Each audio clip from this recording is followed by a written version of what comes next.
निवडणुकीमध्ये दिसेल.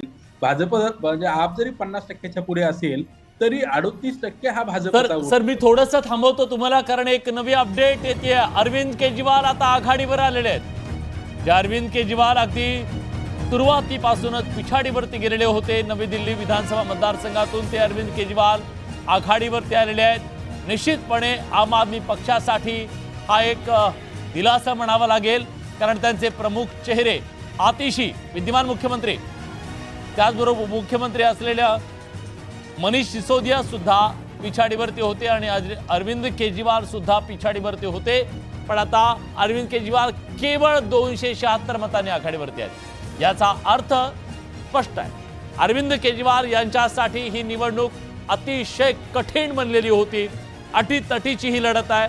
276 मतं विधानसभा निवडणुकीला फारशी मोठी लीड असत नाही, पण अरविंद केजरीवाल आघाडीवर आलेत हे आम आदमी पक्षासाठी महत्त्वाचं आहे। काउंटिंगच आता सध्या बघितलं आपण की 276 मतांनी आघाडीवर आहेत, तर वोट जे ट्रेंड दाखवतं त्यानुसार 4679 मतदान जे आहे ते अरविंदजींना झालेलं आहे आणि परवेश सिंग बीजेपीला 4425, म्हणजे एकदम हे आपण प्रायमरी विश्लेषण कट आहे। हा, एकदम प्रायमरी विश्लेषण आहे। प्रवेश वर्मा नाव आहे त्यांचं, प्रवेश आणि अजूनही तुमच्यासाठी गुड न्यूज देतो, मनीष सिसोदिया सुद्धा आघाडीवर आले। हळूहळू हे कल जे आहेत ते चेंज होतील, कारण काय की सध्या प्रायमरी स्टेजला एकदम काउंटिंग चालू आहे। पण एक ट्रेंड आता बघा, हे प्रायमरी नाही म्हणता येणार आपल्याला। 8 वाजता काउंटिंग सुरू झालंय, 10 वाजले, अतिशय अजूनही पिछाडीवरती, अतिशय पिछाडीवर आहेत विद्यमान मुख्यमंत्री। 2 तास झालेले आहेत। 2 तासांच्या नंतर हे ट्रेंड सेट होत आहेत का सर? आभार सर, हे ट्रेंड सेट होत आहेत का? एक दिशा मिळते का की दिल्लीच्या जनतेनं काय विचार केला यावेळेस? जे आकडे दिसत आहेत, 28 आम आदमी पक्ष, भाजप 42, 70 पैकी 70 जागांचे कल आपल्या हाती आलेले आहेत। या कलांच्या नुसार हा ट्रेंड सेट होतोय का? आभार सर प्लीज। हो, नाही खरं म्हणजे आता आपण म्हणाला तसा 2 तासानंतरची हे आकडे आहेत।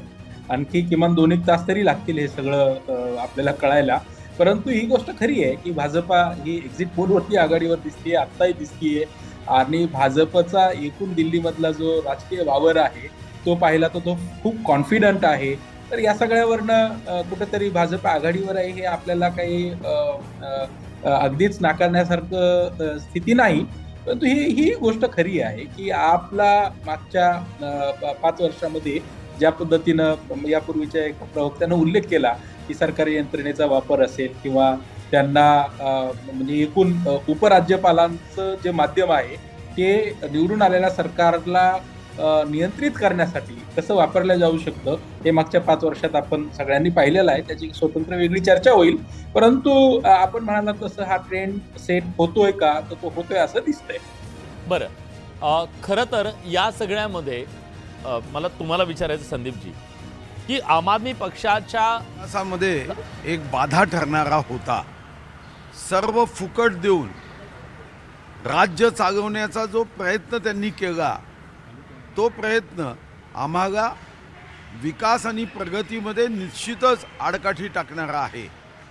आणि म्हणून तुम्ही बघितलं असेल तेलंगणा, त्यानंतर आंध्र आणि आता दिल्ली, यामधून मतदारांनी हे सांगितलं की देशाच्या प्रगतीचा संकल्प करणारा, $5 ट्रिलियन इकॉनॉमीचा संकल्प करून त्यासाठी कष्ट आणि मेहनत करणारा असे पक्ष, असे विचार विजयी झाले पाहिजे। आणि आता डबल इंजिनचं सरकार दिल्लीत आल्यानंतर